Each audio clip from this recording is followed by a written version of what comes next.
infrastructure. We're ready to go. Okay. Then you go down. Okay, we're calling this July 27th? 27th? Meeting of the AMATS Policy Committee to order. It is 1:38. Let's do the roll call. Mr. Constant? Here. Mr. Weddleton? Here. Ms. Howe? Here. We have a quorum. Craig, will you please do the public policy, public involvement announcement? Yes, all AMATS meetings are open to the public, and the public is invited to comment if we have a business item or a presentation by staff or a consultant, and then at that point, the committee will take the opportunity to discuss it, and then the public will be invited to comment then. All right, do we have an approval of the agenda? Someone needs to move it? Move to approve? Second. Do we have any changes? Any objections to adopting the agenda? Agenda is approved. We have before us the minutes from the June 22nd, 2017. Move to approve? Second. Any changes or discussion? Any objections to approving the minutes? Hearing none, the June 22nd minutes are approved. Question, sir. Yes. Were these emailed out? Did I just miss them? When we send out the announcement for the Last week? meeting, Okay. last week, the link is there and it's on there. Thank you. Sorry about that. Moving on to agenda item 5A, the 2015 to 2018 TIP administrative modification number 15. Craig, will you present? Yes. So this is another administrative modification to balance the program and make some other changes that I'll let you know about. Sometimes our administrative modifications only require staff or TAC approval. In this case, with the dollar amount, it requires policy committee approval. So you have a memo, which says 5A, and then the regular legal sheet of the tip. And so I'll just go through there.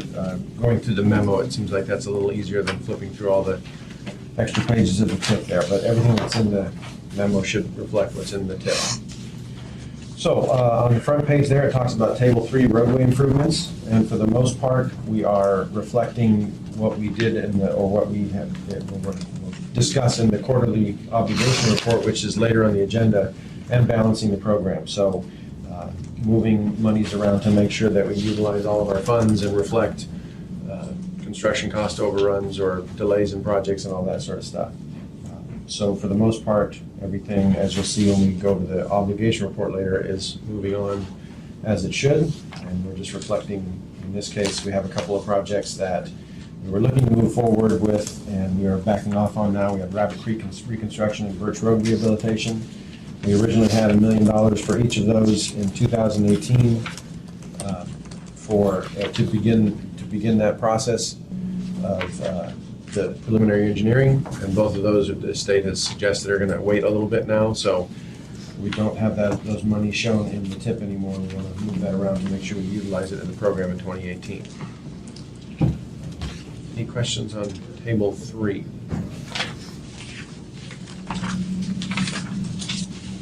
That's this. Is that what you're referring to, this? Yes. So I'm going off the memo. It's a little easier to track, but it is also in the tables. Well, we, just as a body here, kind of set the priorities of certain projects and so on. And then when so you say, but DOT decided not to do that. I mean, who just really decides? Well, the policy committee decides the allocation of the funds, but the owners of the facilities, they'll decide whether or not they want to, what phase of the project is in and whether they want to continue with it and all that sort of stuff if it doesn't have an approved environmental document.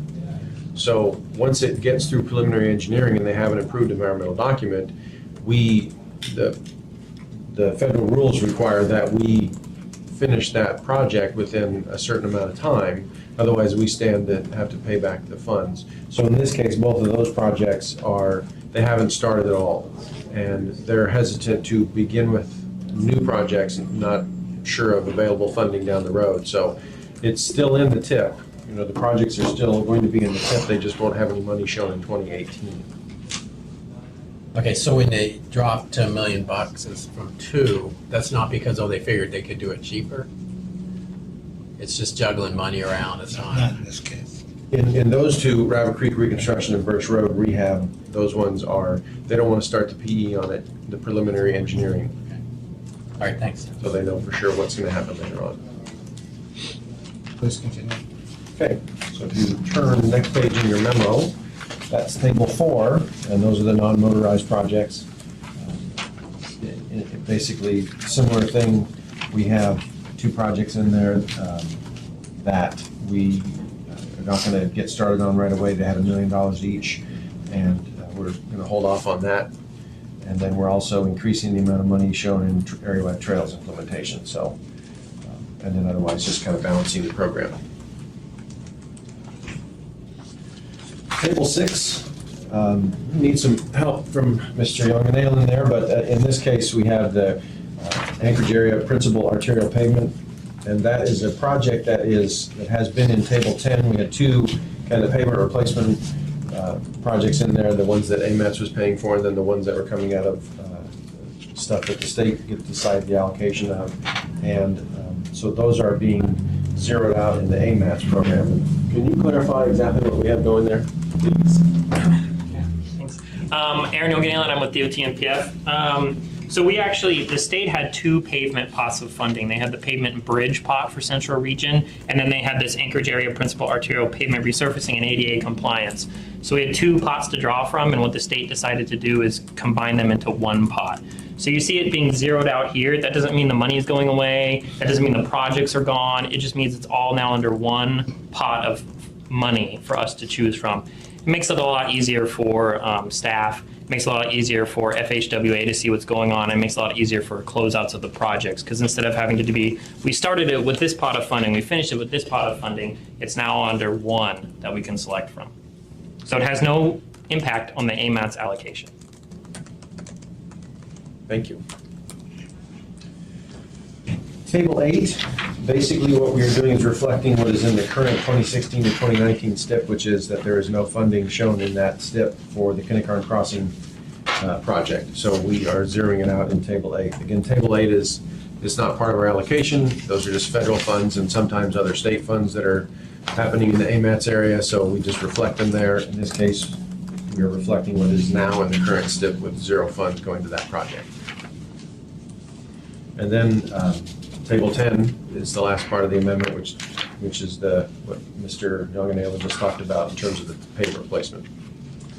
And that's it. The TAC recommended their approval 2 weeks ago at their committee meeting. So it's before you for discussion though. Any further questions or comments from the committee? I have a question. So Aaron, you said that the projects aren't going to go away, they're just under another pot, so wouldn't we need to have another table put in, but just a new name for it?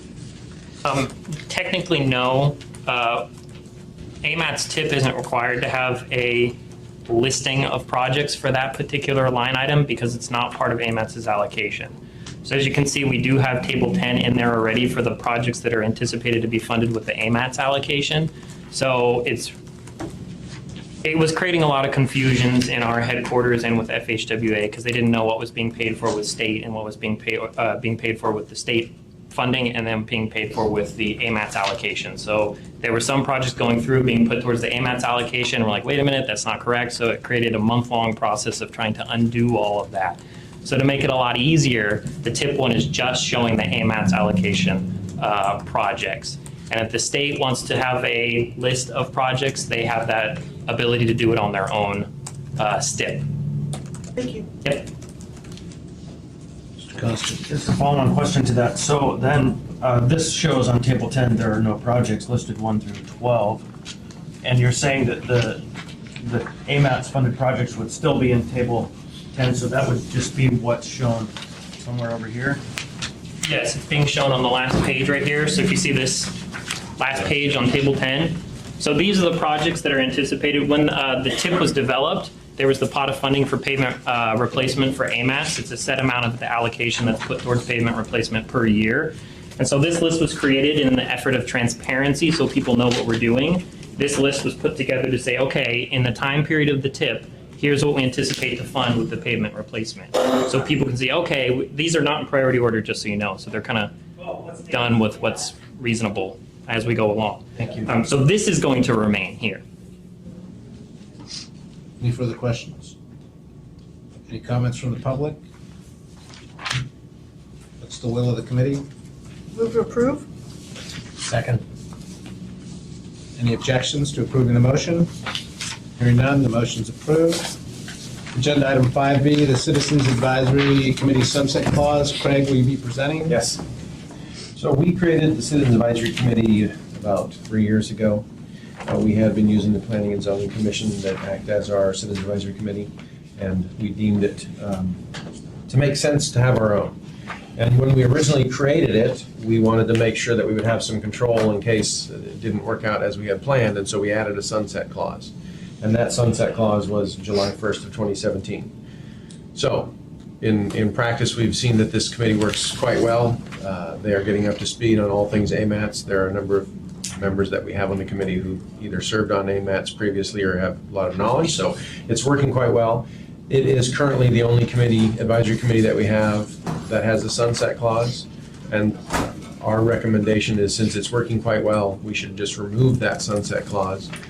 AMAT still has the capability at any point in the future to decide that they don't want a certain advisory committee, so that power is still within this board, but this would kind of take the knife from over there, the sword of Damocles from over their head. They don't have to worry about it anymore. They can continue.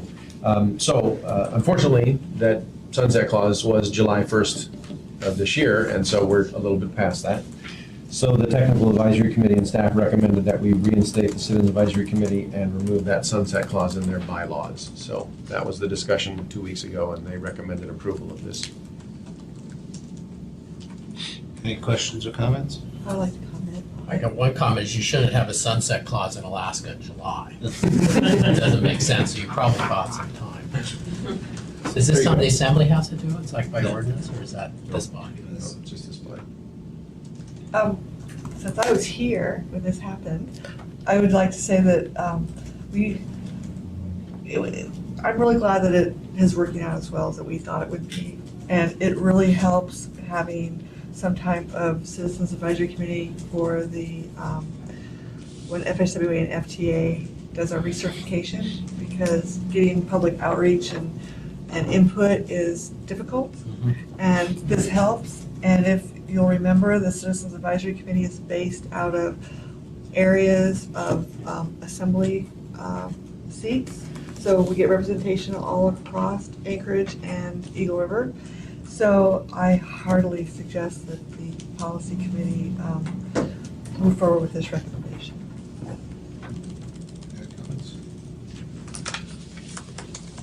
Any comments from the public? What's the will of the committee? I move to reinstate the Citizens Advisory Commission and remove the sunset clause. Second. Any objections to approving the motion? Hearing none, the motion's approved. Moving on to general information, item 6A, the 2040 MTP status update. Craig, will you be I will presenting? give you a quick update. We're currently, we had several documents that were out for public review and comment, and that closed just recently. We are preparing the comment response summaries for Tech Memo 1A and Tech Memo 1B. 1A is goals, objectives, and performance measures, and 1B is screening. We received over 200 comments from several different individuals, and they are not just, typos or things of that nature. They're very in-depth comments, so it's taking a long time to go through that and provide good responses to them, so the policy committee and the technical committee can figure out what they want to do and adjudicate those comments. So we're in the middle of that process right now. Tech Memo 2, which is the deficiency analysis, is out for review right now by all of the committees and the general public. That closes July 31st, and we'll prepare a similar comment response summary for you folks. All three of those documents will go to the technical committee for approval at their August 10th meeting. We had a call for nominations at the same time that we had the public comment for those other documents, and that ended July 14th. And we'll begin scoring those projects after the TAC approves those initial screening criteria. So we have to get the criteria approved before we can look at the project nominations and use those criteria to screen them.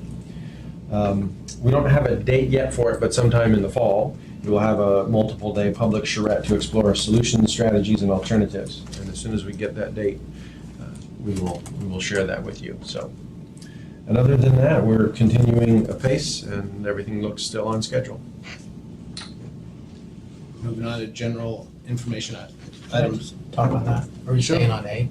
Well, we're moving to B, but you can go to A if you want. Let's stick on A for a little bit. So so we're kicking this off. So we had general goals. We were just going to copy what's in the 2035. Is that correct? Well, we looked at what was in there and updated them a bit and then put them out for the review. They came to the TAC, et cetera, so. Okay.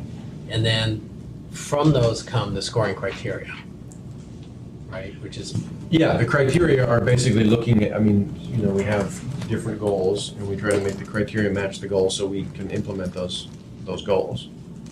and criteria would be, and maybe we saw these, it didn't click with me, but I did now. So how much faster, they weren't this explicit, I remember this, how much faster you get from Independence Park to City Hall, things like that. Did we have measures like that to say, They this were would not make us that- get that back? They were not that specific. Okay, and then do you have things like air quality will never exceed a certain level? I mean, don't we have, I mean, the criteria, are they that explicit or is it? They're not that, Okay, Oh, this is screening criteria.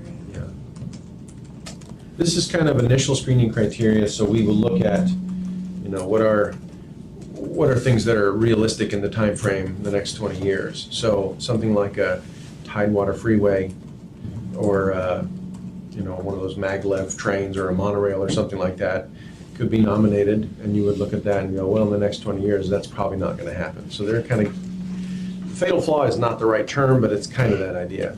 So they're kind of higher level screening to get out the big creatures. so you'd have screening, so then a ranking projects would be a whole separate list then, is that When correct? we go through the deficiency analysis and we look at where are issues that we can kind of point to and say, there's a lot of congestion here, or we're not getting enough transit service in this area, or we need more non-motorized routes over here. When we get to that point, then we'll look at all the different projects that are nominated and all the ones that are in the current adopted plans, like all of our bicycle and pedestrian plan and the MTP, previous one. We'll look at all those and get a better sense of, there are more specific criteria to make sure we're solving the issues that we need to in the next 20 years. Okay, and when would that happen? Or that, Aaron, that's in the fall, right, or later?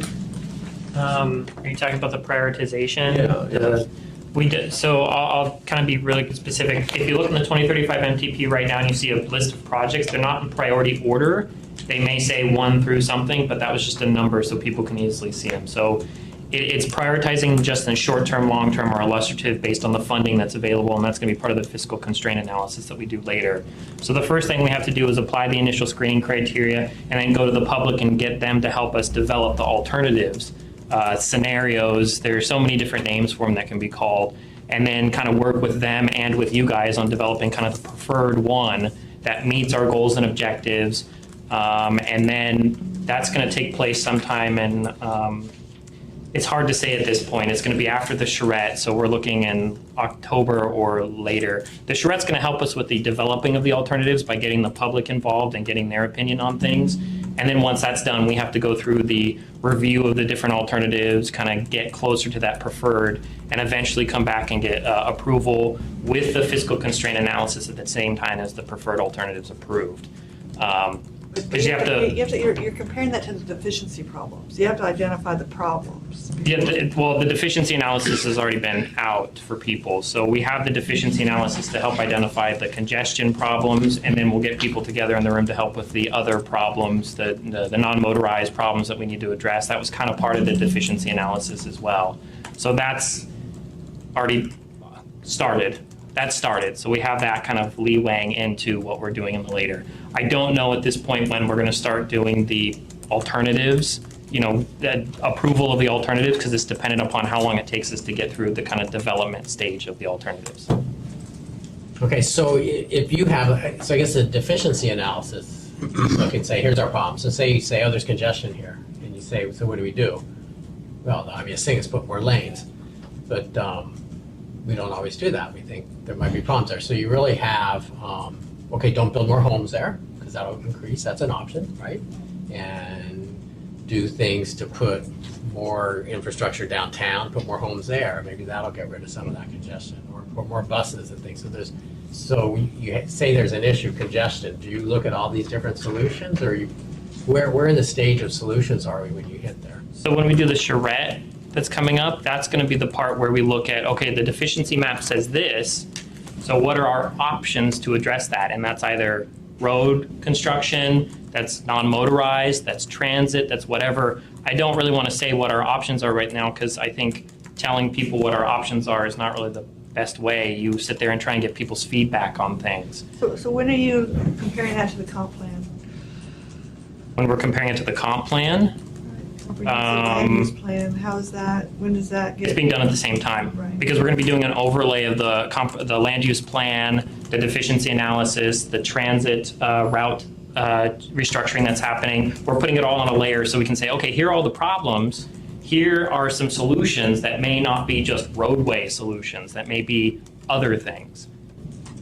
Okay, so that's good. So now we're getting where I think I am. I just didn't understand in your process where they were. So that list of solutions kind of comes from the goals, it kind of comes from your screening criteria, but really is something separate, right? More buses, more walking, wider roads, Yeah. road design, or better synchronized stoplights, things like that, or, right? So where does that list come from? The list of solutions, it starts with the nomination process that we just have. It also includes looking at, as Craig said, looking at the 2035 MTP that had previous solutions recommended in it, looking at the various sub-area plans that have solutions recommended into it, and then bringing that info that we gather and bringing it to the charrette to work with the public to see if they have other solutions that we couldn't think of as staff or that were not identified in a previous plan. So that's where it comes into, okay, instead of doing a blowout, 6-laning a certain road, maybe we should do more transit, or maybe we should do more non-motorized or something else there. And that's kind of what the charrette is supposed to be designed for, is looking at the land use, how it relates to transportation, and looking at, these are the listed solutions here. Is that what do we want to do in this area? Okay, and so how do we fit in that process? Well, you guys can attend the charrette if you like individually, but you guys will be kind of the key decision makers. You're going to be the ones deciding the preferred alternative. So after the charrette and we come up with our list of various solutions, we put them into the model to help kind of do some model runs. So model run 1, which is business as usual. Model run 2, which is more non-motorized. Model run 3, which is more transit, or a combo of all of them. And we look at them and say, what's our best? What does the community want? What matches up with their goals and objectives? What do you guys kind of think is the best? Getting the public's input on that to help develop the best preferred alternative. So you'll be involved through pretty much the entire process. And then at the end, when it's the preferred alternative, it's you guys make the ultimate decision about what that preferred alternative is, in conjunction with the fiscal constraint analysis. Okay, thanks. I'm passing something out largely because I printed 10 copies and I feel like a real shame not to pass it out. But I think I was trying to get towards that. And what I did is I started, Cheryl and Nancy Pease had worked out some kind of goals list and working from some existing stuff. And then I went through the 2035 to see how it lined up. And I think Chris got an early version of it.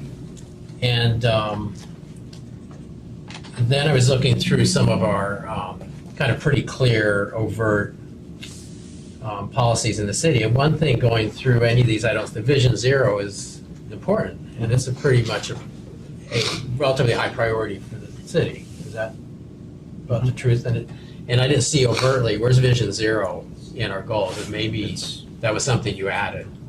I put that in. That's all for me, though. Yeah. So is that, you say you modified the 2035, did you mention Vision Zero? Vision Zero was not around when we did the 2035, so it's not mentioned. But you modified specifically. that to get the 2040 Well, total. I mean, Vision Zero is really focused a lot on safe travel choices, et cetera, and so safety is in our goals. That's in our MTP goals, right, in the draft goals right now. It is, but it's just safety, we've elevated it substantially by doing this Vision Zero, and I think that should clearly, I don't know what stage we would do that, but make that one of our priorities. And then in this group, we did the context-sensitive solutions or thing. We had a policy that we approved. And that that should be really overt too, because those are two very important and clear policies that they're embedded in this, kind of vaguely in there, but I think we need to pull that together and make those crystal clear. Those are very big priorities for us right now. Are these considered comments on the goals, objectives, and performance measures? Is that what this is? These are John kind of typing stuff up, kind of thinking through the stuff to get ready for what I believe would be, what really is, we need to make sure we have wide open discussion of all the different alternatives. Well, I mean, the reason I ask is because we just had over a month-long comment period on the goals, and that seems like that's what this is for. Somewhat, yeah, I think that was the genesis. And some of these you've seen, because I think Cheryl and Nancy sent in comments, and then I just started with there and was playing with it.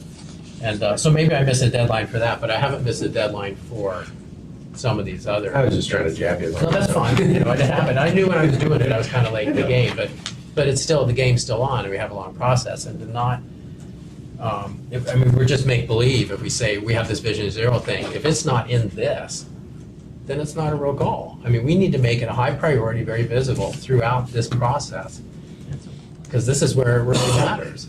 I mean, what else is in Vision Zero that isn't I guess through our part of my- mobility or transportation system? My only comment on that is Vision Zero, I mean, we're just starting the process of creating the Vision Zero policy. I mean, we just had our pre-proposal meeting yesterday for the RFP that just went out. So they they have an idea of what they want to do, but there's certainly nothing adopted, and it's not created, and it's probably a year-long process for what they're planning on doing with it. So we can look at adding some language in there and that, but it is so premature to utilize that because they don't have anything yet. I mean, they haven't even, the RFP is out. It's not even closed Maybe yet. make So a question on that. Isn't the goal of Vision Zero to have zero fatalities vehicular to human, in the city, I think, or the municipality? That's a pretty clearly stated goal. yeah, I think that's the Vision Zero goal everywhere, that Vision Yeah. Zero has been adopted. Right. So there is at least that goal, even if the work plan for it isn't adopted. Yeah, I mean, either fold that process into this 2040 process, because if the 2040 process doesn't include this goal, you're out of sync with what we've said is a goal of the city, and I haven't heard people complaining about it. So, And this is a we have an 5 RFP for Vision Zero to say how we'll do it. That's what this 2040 process is, really. Well, the Vision Zero is a separate thing. There are 3 parts to it. There's an assessment of the current codes as how they stand related to safety issues. There is a media campaign, and I'm blanking on what the third portion of it is, but there are 3 parts to it. And so, yeah, there's an RFP on the street right now for that process. Katie Doherty is the project manager for that, so. Okay, and there would be, I guess, our traffic code would be a component of it too. Yeah, it's an assessment of that code too. Well, I don't think we have time to wait a year to get some kind of detail from something. We don't need for the to start purposes of the incorporating MTP. big For the parts. MTP, we have to get moving on it. Well, we need to incorporate it the best we can. Then going through all of this, there are 2 things that, when I get I mean, we have congestion, people get frustrated when they're waiting on the light, I have to wait 2 minutes for that light, drives me crazy. But the things that I get emails on is speeding in my neighborhood, by far, those are the complaints. And not just plowing snow, but snow storage. And those somewhere, and some of that may not be AMATS, probably isn't AMATS money, it's municipal money, but to the extent it is, those should be overt goals in here. Efficiency in plowing, snow storage, and speeding through neighborhoods. And I know we kind of talk about here neighborhood character, but we also say avoid cut through traffic and create a grid. Pick one, because they are both contradictory. And when we have the grid, we have speeding through neighborhoods. And when you break that grid so they can't speed through neighborhoods, Independence Park is a good example. It's a grid when it comes to walking and biking, but as far as driving, there are people who have been lost for months in that neighborhood, and it's wonderful. So, but those are contradictory in here, and those are the problems I get. Speeding in my neighborhood, and then snow plowing and snow storage. If I might add to that, the snow plowing and snow storage issue is about to compound because we have a new transit system that's emerging in the city, citywide, that's now going to require members of the public to walk substantial more distances on sidewalks that have historically not been plowed or have been used as snow storage. So as a consideration for our citywide and state road plans, we have to start prioritizing how to make our neighborhood streets walkable in the light of this new transit system that's evolving, because we're gonna strand people and we're gonna make it so they can't get to their points of access. And I've heard those complaints. So I found this out, where am I? I guess I think what I want to make sure, because I'm late on that comment period, but I mean, you got some of my ideas, but when we come up with solutions and things, you know, after the charrette, we're saying, okay, what are these 20 things do we do? I want to make sure that that list of options, I think, is well presented to us and that we can go through those. And then perhaps do prioritize which one? I mean, if you have 10 options for congestion, and the first one is add a bus route, is that always preferred over adding another lane or something? How do we prioritize those? Is it just by money, cost? That's kind of what the charrette helps us do. Right now, we don't have anything that prioritizes this is an improvement that's better than that improvement. Because the MTP has to look at the system as a whole. It can't just focus on narrow visions of things. It has to be able to account for everything. So a one-size-all solution is not what we found to work. And you know, most MTPs, when you look at them, are broad enough to be able to encompass any kind of solution that can come up. So a bus solution in one spot may not be the same number one priority solution in another. So when we develop the model runs and kind of think about what are our solutions everywhere, that's when we kind of talk about, okay, what is the best fit for here? And you know, for these locations, that's kind of what we do. I don't want to say a prioritization, but a selection of what best fits. Okay. I've probably said enough. Okay, you can say more later. I take it nobody else has anything else to say now. I do. Mr. Constant. Yeah, no, I actually haven't even started. I was just adding on to what he had to say, but I'll be brief. The thing that concerns me now, again, that concerned me last month, and I spent some time on the website, and it's designed for people who pretty much understand the process, not so much for members of the public who are new to the process. And what I heard just now is that there was a prioritization, asking for nominations of projects that was separate from a discussion of problem areas, that's separate from solutions that at some point are all going to come together, probably in a charrette, but where the problems and the solutions weren't kind of hand in hand, where we didn't publish, these are the 2035 unresolved issues that we recognize. And so for me, as even a person who has been studying these things now for 3 months, I'm still pretty lost in the process, and I fear that much of the public has no point of access to this process. Even though it's out there, you can go to it, it just seems like it's written in a foreign language to me. And so that's my concern that I have with this whole process as it stands today. Like, these are goals, the goals were a deadline a month ago, and project nominations were happening, and now we're moving on to a charrette, and I just am unclear yet. And my constituencies that are continuing to contact me are feeling much the same way. And I don't know what the answer to that is. I just take a deep breath and go, we'll figure it out. So I have faith we'll get there. Any other comments? All right, moving on to items. Let's make sure the public has a Oh, chance. the public, I'm sorry. Thanks. Appreciate Mr. Weddleton bringing forward other options for goals and objectives. Just like to say, AMATS, I'm hoping, will begin helping Anchorage build the whole city instead of relieving congestion as a target. How we relieve that congestion makes a difference. To me, I won't be driving that much longer. 10-year-old grandchild. And our objectives and goals, as they're presented, frankly, are yesterday's goals and objectives. Modern cities are insisting that their transportation system contribute to building better neighborhoods, better downtowns, safety, the Vision Zero thing.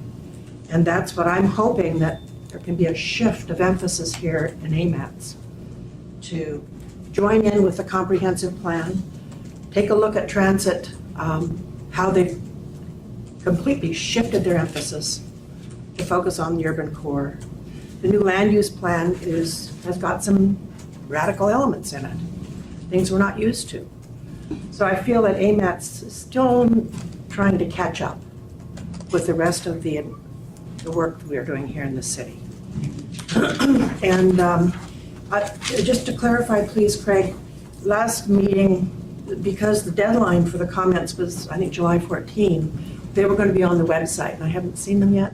When might we be able to see those 200 comments? The comments, when we're finished with them, when we've gone through all the comments and come up with responses, I think what I sent you was August 3rd. That was my response. I said August 3rd is when we'll have them posted. I think that's what I said. It's a reasonable thing. Other departments, when they have volumes of complicated comments, do publish them ahead of answering them. Because to me, we're having a dialogue in this MTP process about what kind of city we want in the future. And we would like to have access. Interested parties would like to see what the folks are saying around town, what kinds of complicated comments are coming in. Rather than having a one-hit, we'd like it to be a dialogue. Thank you.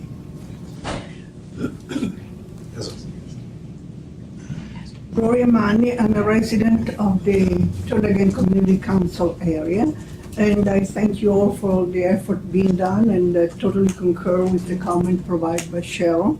I feel in my end, I'd like to add that the input from the community has been looked like in our case after the decisions were made. They came up, they came in February, they said, this is what we want to do in your area. And it is a project that may cost between $15 and $19 million. The community offered a solution where almost no money will be involved instead of expanding a portion of the end of West Northern Lights to use the Postmark Drive and reroute the traffic to that international airport. That didn't receive much of a reception, but what you're talking here today is great to say we looked at all the opportunities and what is the best solution. We don't want to impede the commerce that coming from the airport or anything like that, but we need to work more closely together with the needs of the local needs and whatever. Some cooperation, that's what I'm stressing for. Thank you. Any other further comments? Moving on to the next item on the agenda, information item 6B, the third quarter obligation. Craig? I'm gonna have Mr. Aaron give you. It'll actually be me again.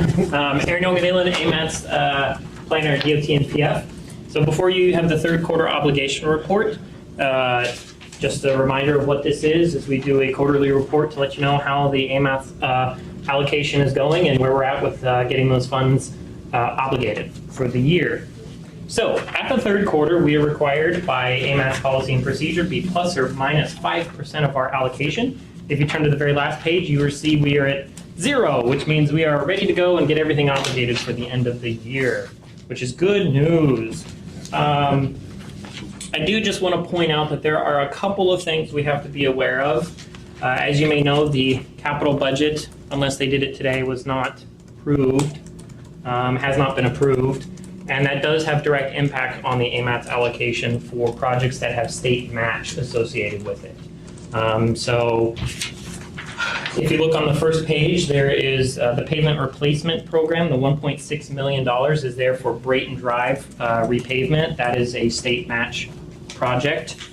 And then if you look on the second page, under the non-motorized table, there's a little over $1 million in the bicycle plan project implementation. That is for Eagle River Road, bike shoulders, bike lanes being put. That is a state-funded project or state-matched project. And then there's some money in the Anchorage Area Wide Trails Rehab for C Street Pathway Rehabilitation. That is state-matched.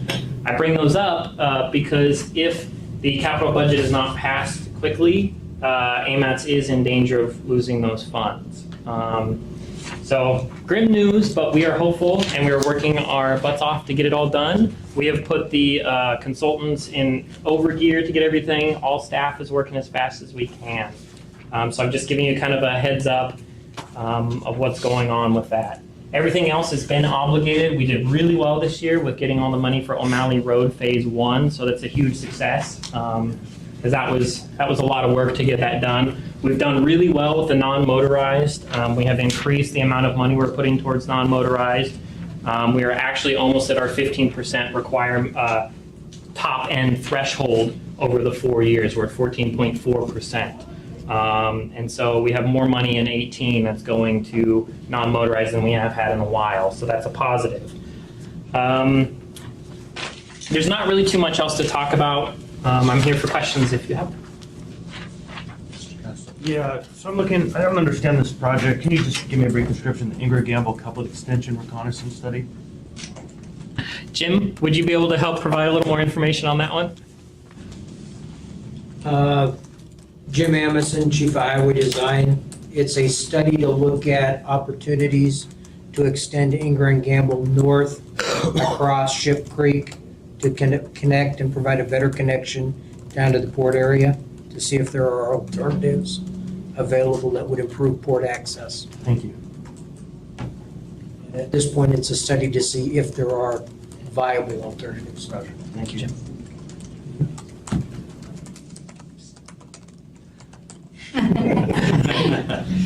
I got a couple, save me some time. Okay. One is, Chugach Way, they added that pretty much jumped out when they were doing this Menard Corridor report, as we got an issue there. Yes.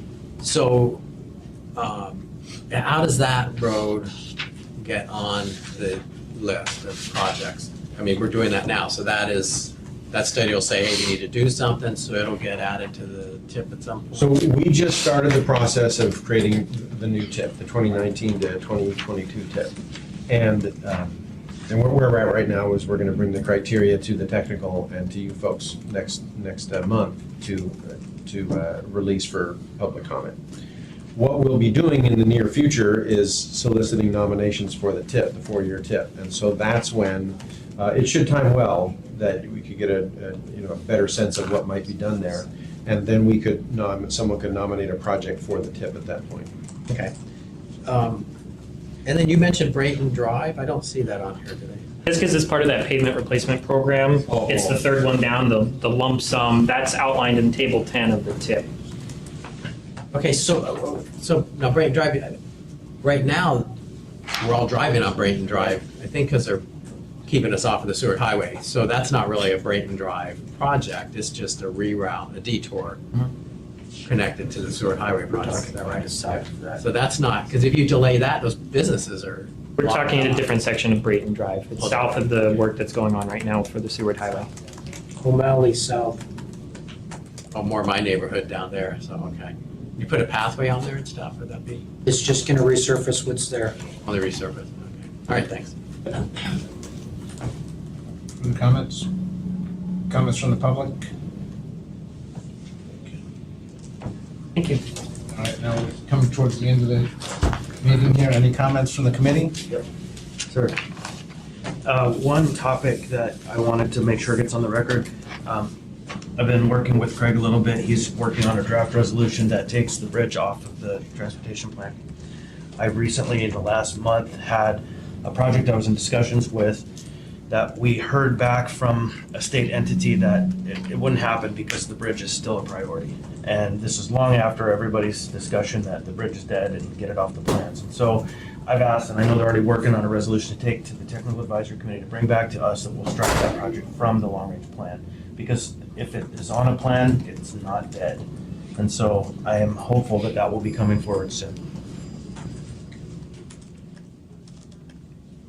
Did I hear you say Hold on, that? Cheryl, 1 second. Any other comments from the committee? Well, following up on that, you'd also asked, at some point somewhere, how much money's left. And Right. then in the paper, they had 5 million and they pulled 2 million. 60 million. But there was some in the paper, they said they had 5 million and they pulled it. We're working on it. Okay, good. Who gets the money? Should be spent Hopefully, in the we will local get the area. money. Well, the report is within 50 miles of the project. Could it be used on the port? We're wrestling with folks about it. we're with you. We want to make sure it gets Yeah, done. let us know what that's been.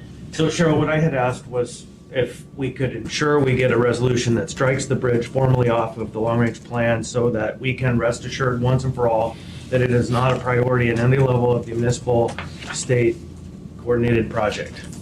Did I hear you say that you had feedback from the state that puts it back into the pipeline? No, what I said was I had informal feedback from a state entity that we couldn't propose a project because it would conflict with the bridge.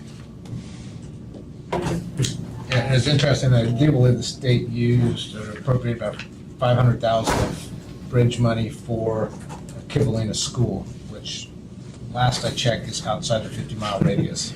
Yeah. So, just paying attention to those things. Thank you. Any other comments from any folks? Okay. We are now adjourned, and thank you all very much.